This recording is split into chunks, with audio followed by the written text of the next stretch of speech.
day surveilling a subject so that families in Charlotte and Mint Hill and Western North Carolina could spend their day celebrating with their families. And I'm very thankful for that.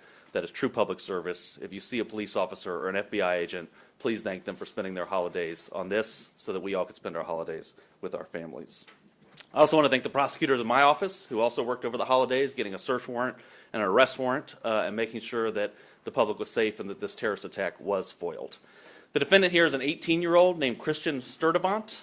He has been planning this attack for about a year, but he's been planning an attack for far longer than that. He was planning this attack in support of ISIS, and we have charged him with attempting to provide material support to a foreign terrorist organization, that organization being, of course, ISIS. Now, this is still very much an active investigation. We had to act quickly here to protect the public. So we are light on details, but we'll tell you as much as we can, and Mr. Barnacle will probably tell you more than I will about those charges, but I thought I would give you an overview of what's in the federal complaint and the charges that we charged.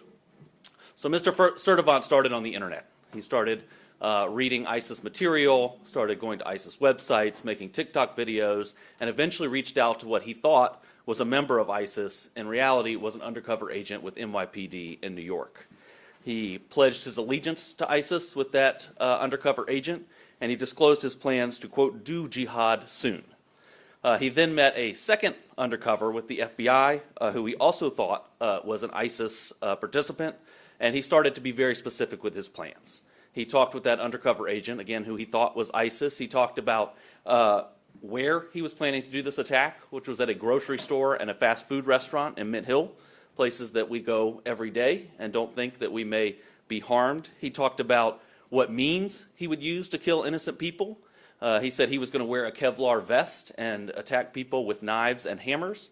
And of course, he talked about when he was going to carry out this attack, which was New Year's Eve. A time when American life is on full display, right? We're all out there in crowds celebrating all that has happened this year, all that is to come, that we are so proud of. And that is when he planned his attack to attack that American way of life. The FBI executed a search warrant at his home, and they found the instrumentalities of the attack. They found hammers and knives hidden under his bed. They found notes where his attack and detailed his attack and plans for how he was going to carry out this attack. It was a very well-planned, thoughtful attack that he had planned and that was fortunately foiled here. He was preparing for jihad, and innocent people were going to die. And we're very, very fortunate they did not. But the fact that along the way, in this extensive planning of this attack, he encountered not one, but two undercover officers should make the public feel very, very good and very safe.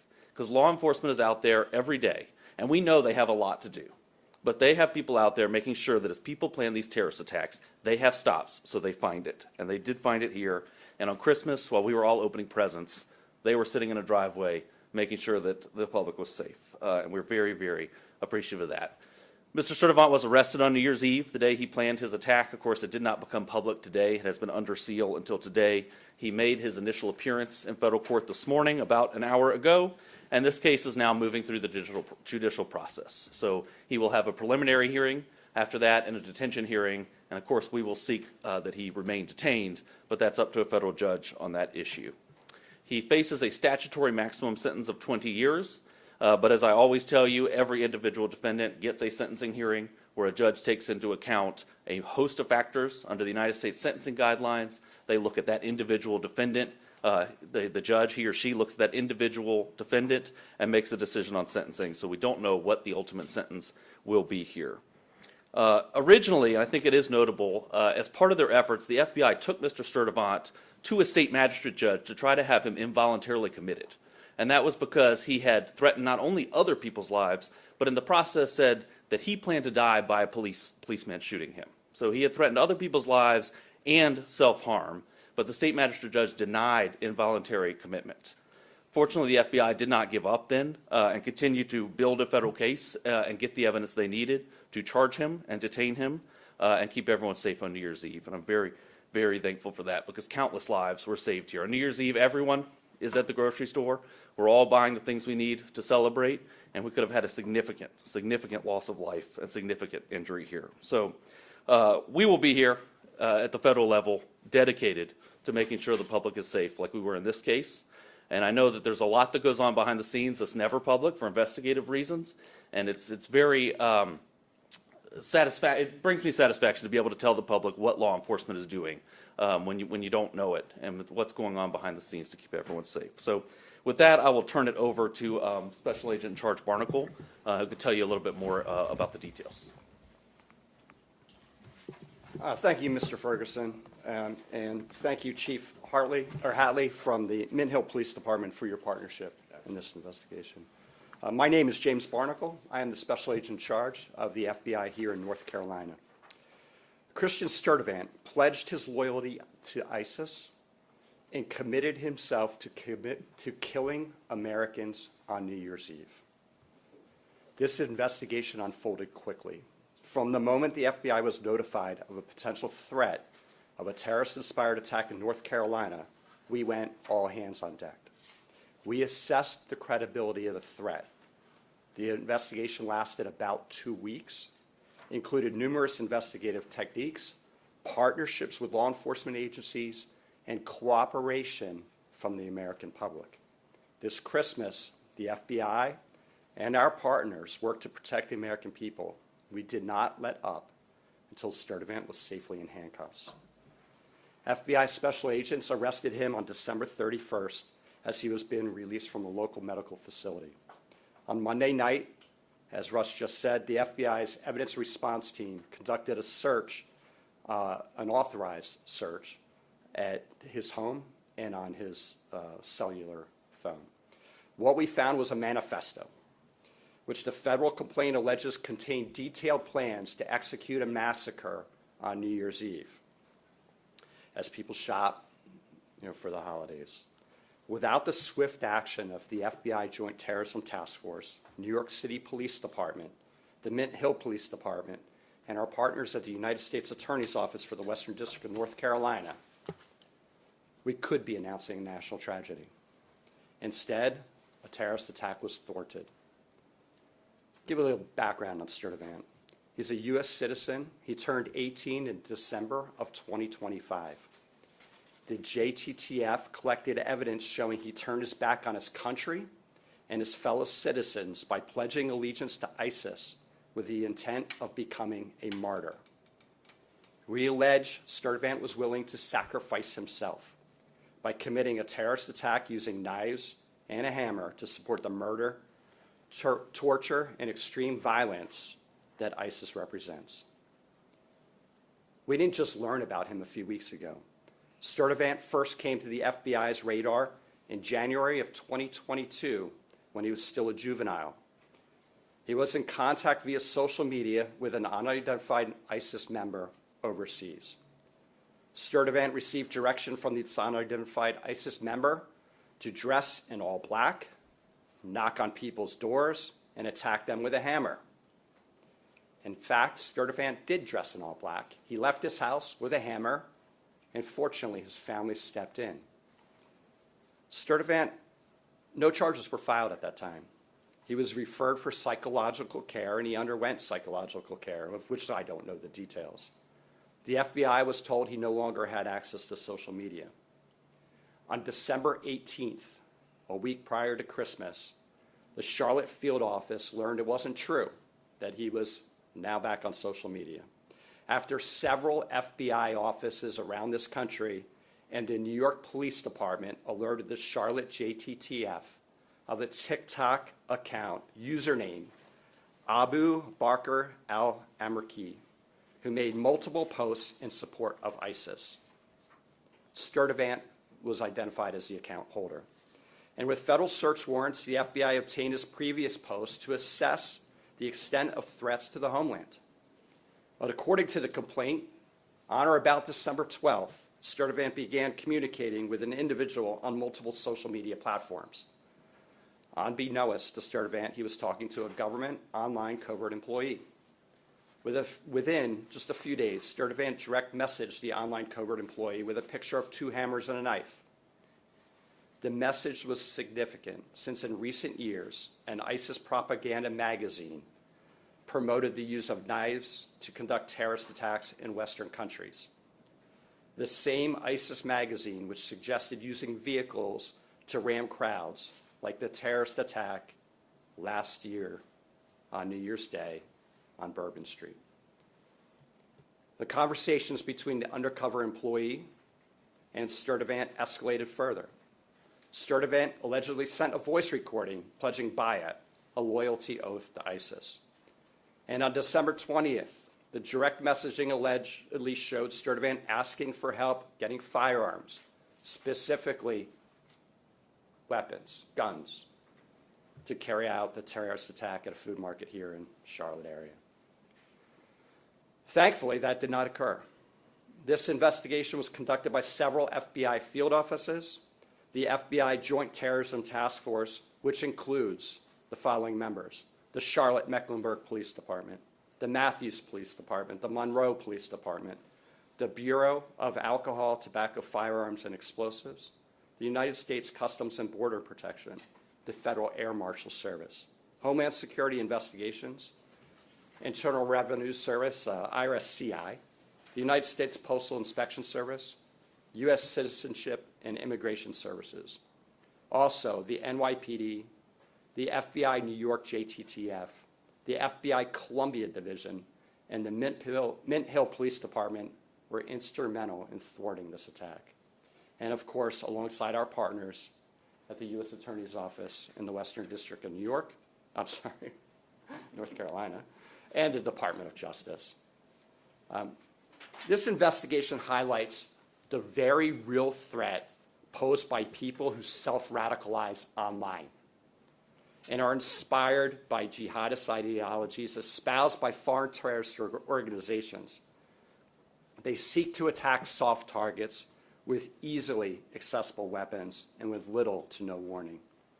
To further complicate this threat, we have seen that most successful attackers radicalize in a time span of between 1 and 4 years, and they typically mobilize to act in less than 3 months. The FBI continues to work tirelessly to combat the threats of terrorism for the American people every day. But our partnerships are not limited to just law enforcement agencies. We rely on the communities we serve and encourage the public to contact law enforcement when they see or hear something that doesn't seem right. I also have this personal message. If your child, relative, friend, or neighbor is sliding into a dangerous ideology, you'll be the first to see it. And together we can stop it.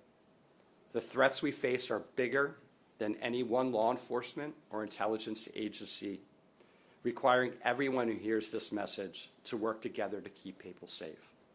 I want to thank our members of the Joint Terrorism Task Force that sit over here today for their diligent effort. We spoke,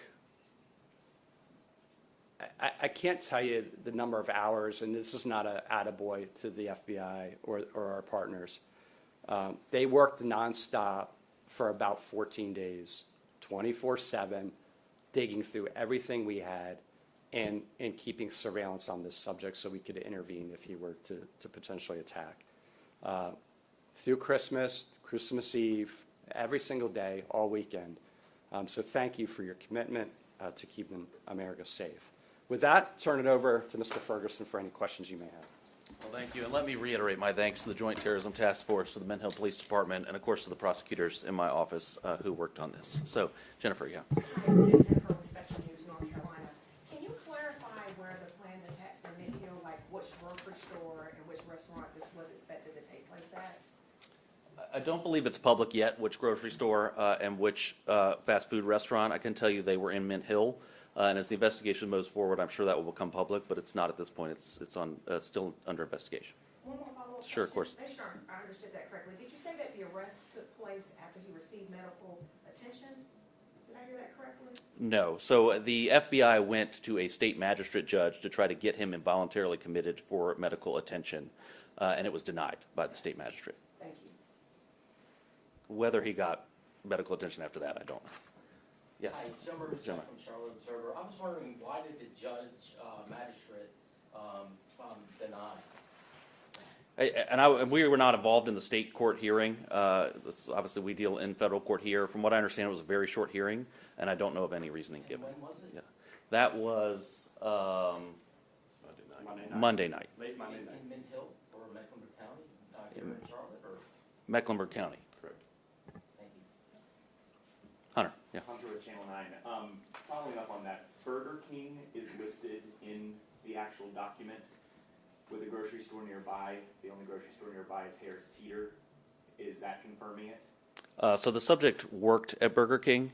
There, I believe, are a number of grocery stores within the vicinity, and we're not quite there on the exact plan of his attack, but you're on the right path. Okay, and was this a lone wolf attack, or was there any connection to any other plots that have been foiled across the country here recently? Yeah, that's a great question, and this subject was working alone, we believe, at this stage in the investigation, but what's interesting about that is he didn't think he was working alone. He had contacted two different members that he thought were ISIS and working with him, obtaining firearms for him. They happened to be undercover agents, so he was working alone, but it wasn't his intention to work alone. So, yeah, Katie. Russ Katie with WBTV. You mentioned the grandfather had tried to prevent an attack before. Were they aware of his recent posts on social media? Did they know anything about his recent planned attacks at all from their investigation? I don't have any indication the grandparents were aware of the social media posts. What we do know is that the grandfather secured the knives in the home, secured the hammers, tried to make sure that Mr. Sturdivant did not have them, and yet when we executed the search warrant, they were found under his bed. So, thank you. Jen. Jen Correa from Queen City News. Just wondering if the grandparents are going to be facing anything or if they're cooperating with you on this. Obviously, they knew something was up, but did they do enough to be okay? That's a great question. The grandparents have been interviewed, and our investigation's ongoing, and we'll see where it goes. But right now, and especially in the very urgent part of this, we've been focused on Mr. Sturdivant. Hunter, yeah. In here, before that 2022, where he went out to try to stab neighbors and his grandfather stopped him, it said that before that he had pledged allegiance to ISIS. Is there any reason why he wasn't charged? I know he was psychologically examined, but why did he face any charges? Yeah, it's a great question. That was, and I'll let you weigh in on this too. I'll note that he was a juvenile at that time. He was 14, and I do think we're very fortunate he was 18 now because it makes it a whole lot easier to bring charges. I think you had something to add. No, I think that covers it. Okay.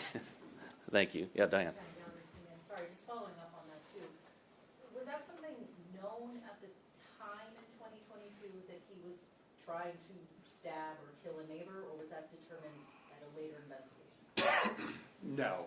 The FBI opened an investigation under Mr. Sturdivant in January of 2022. And we conducted a logical investigation. The case agents actually are sitting here today. And these same case agents picked up the investigation a couple weeks ago. Are you all considering any other charges as well? We're always considering additional charges. And so in this case in particular, because this is a very early and an ongoing investigation, we are certainly investigating and looking at other charges, whether that's a firearm charge or some other charge. Right now, we feel confident we have this charge, which is attempted material support of ISIS, but we'll see how the investigation unfolds from here. Thank you. Yeah, definitely. Hunter. I have a question for Chief. Of course. If you would. Certainly. I mean, we see this in parts of our country, but you never think it's your own city. This is Mint Hill that is now afforded ISIS terrorist attack. What are your thoughts on all of this? Truly, I believe that's everyone's famous last words. It's never going to happen here. It will never, that can't be my neighbor. It can happen anywhere. Yeah, Diane. I know that he spoke with two undercover agents. Did he actually ever have any interactions, do we know of, with actual members of ISIS or terrorists or anything like that?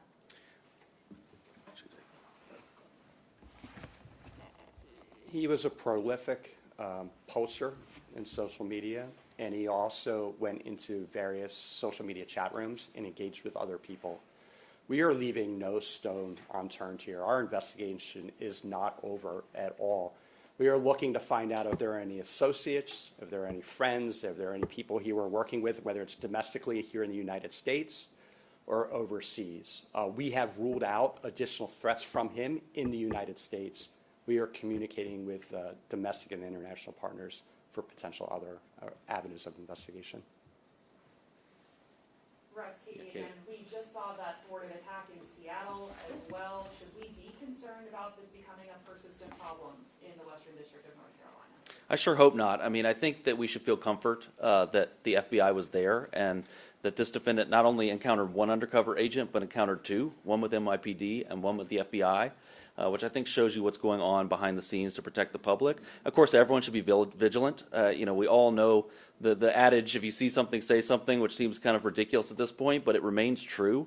It's little things that sometimes bring these things to the attention of law enforcement, so I hope people will do that. And like Mr. Barnacle said, in situations like this, it's really family. It's family, and monitoring, especially your children's online presence, where this defendant was on TikTok in chat rooms communicating with people. So remain vigilant, but I think go to sleep feeling safe at night because law enforcement is there doing their job. And just one more follow-up Yeah. question. Historically, we have seen this targeting New Year's Eve events like we saw on Bourbon Street. We just finished the Truist Field celebrations. Do we know why he was targeting the grocery store chain at all, or is that not public yet? We don't know why. I can tell you from my view, New Year's Eve is where the American way of life is on full display. We're celebrating how wonderful it is to be here and all that this country has given us. And I think for a terrorist, that is a ripe opportunity to attack that way of life. Yeah, we do have some intelligence that he was looking at a grocery store because there'd be a lot of people there. He knew there'd be a lot of people there grocery shopping, which is why we said that in our remarks. He was looking for a high-profile place. There's a couple grocery stores in Mint Hill. He wasn't set on just one. He was looking at multiple, whichever one had the most people in it. Yeah. Anna came with the Hey, Anna. NewsNation. So you mentioned that he was arrested on New Year's Eve, right? Correct. What was the, I guess, setup for, because, I mean, if the attack was planning to happen on New Year's Eve and he was arrested, then what was the setup there to prevent that? So we had multiple plans in place to make sure he was not a free man on New Year's Eve and could not cause public harm. And so that included the seeking an involuntary hold for mental health purposes, which was denied.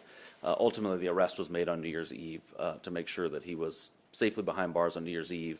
We did that by getting a criminal complaint from a magistrate judge late in the evening, a federal magistrate judge, and that's why it set up this process where that was under seal until today. He had his initial appearance. He will still get a preliminary hearing where he could put on evidence to say there was probable cause or not to detain him, and a detention hearing where a judge will decide if he should be detained pre-trial. So did you believe that the attack was hours or days away? Was there any anticipation there? So we were concerned the attack could happen at any time, and I can tell you the FBI had 24/7 surveillance on this subject, all hours of night, Christmas Day, Christmas Eve, time away from their families to make sure that the public was safe, and they were authorized to make an arrest if they needed to. If he were, if he were to leave the house with guns or knives or hammers, they were going to make a probable cause arrest. So at no point was the public in harm's way here. And Yeah, just Jen. to clarify, it was just the grandfather he stayed with at the residence? No, there were other family members at the residence as well. There was a grandmother and I think some siblings and some other family there. Thank you. I also note that it says that his grandfather is a Christian minister in Charlotte. Is there any reason to believe that his family members were also in danger or anything like that? Had he targeted or threatened any of them? I could tell you from his notes, he was targeting Jews, Christians, and LGBTQ individuals, and so you can infer from that his family was in harm's way. I think that's a safe assumption, but it is an assumption. So, yeah, Hunter. Special Agent Barnacle, I know you have been investigating, your office has been investigating him since 2022, but with this recent incident here, or thwarted attack, was it that undercover NYPD officer that really blew all of this up for this latest case and put him back on y'all's radar? Yeah, so let me clarify. When we opened the case in January 2022, we conducted a logical investigation. Once he was seeking mental health services and he was no longer on social media, we closed our investigation. So he was off of our radar. In December, we had contact from FBI field offices, two different offices, well, three FBI field offices, as well as the NYPD undercover. Kind of simultaneous. I'm not sure which came in first, but Certainly, the NYPD undercover had the most information, the most facts. I think one of our FBI officers came in first. We got that information. We started working and we opened an investigation. But once we started talking to NYPD and the New York JTTF, we went full steam ahead. And this is a very compressed timeline. I want to say the FBI Washington field office reached out to us at night, and then the following morning we had that call with NYPD. Can you just speak to what you can, how difficult this is to pull this off and thwart an attack like this? Well, the FBI deals with threats every single day. Here in North Carolina, we get hundreds of viable or credible threats to life. And so our agents are really good at mitigating those threats, figuring out if they're credible and if the subject is capable of carrying out that threat. And so we go out and we do an investigation, a logical investigation. We often work with local police departments, and we go out and interview the person that posted different things. This one was different because this one was not only credible, but investigation revealed that the subject was capable of executing this attack. He was training. He was doing push-ups, calisthenics, fitness. He had stolen both of those knives. He hid them in his residence. His family had actively hid knives and weapons from him. He hid them. He wrote a manifest. He stole 2 hammers out of the storage shed and hid them in his house. He reached out to an undercover and requested guns. So all the different things are lining up that, when your hair stands up on the back of your neck, that's not enough to charge. We still got to conduct an investigation. We still have to work with the U.S. attorney and prosecutors, and we still have to have a federal judge agree that there's probable cause to charge. These things are hard to do, but this is what we do. Chief, I have a question for you, if you don't mind. What is your message to the people of Mint Hill today? Again, you guys have been going through a lot within your own department, but what is your message to the community of Mint Hill today? Very clean and simple. Without the collaborative efforts with all the federal and local agencies involved, this clearly would have happened. Rest assured that even while you're asleep, law enforcement is still proactively working to keep you safe. I can't put it any clearer than that. Any additional questions? One more question. Yeah. So he was currently working at the Burger King? Yes. that area. From your knowledge, had you heard any type of concerns from employees or anyone in that area where he worked? Were there any type of red flags there as well? I don't Not to my knowledge. No. Okay. Anything else? Well, thank you all. Thank you for covering this, and Happy New Year.